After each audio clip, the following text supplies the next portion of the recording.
बुहारीले मेरो मम्मीले माया गर्नुहुन्थ्यो कि नै? आमा जस्तै थियो मम्मी है आमा उमा गई बिसकेको थियो आमा जस्तो सम्झिएको थियो त्यो भाग्यमा भाग्य अगाडि ढगाले लिउँ यस्तो आफू यस्तो बढी खानुपर्ने छ है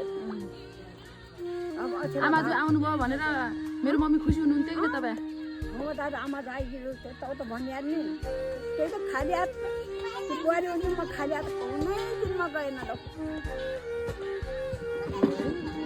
कहिले गएन। अनि वारी घाँस काट्न आउनुहुन्थ्यो वारी फुपू पारीबाट घरबाट माइत घाँस काट्न आउने? घाँस काट्न आउने कहिले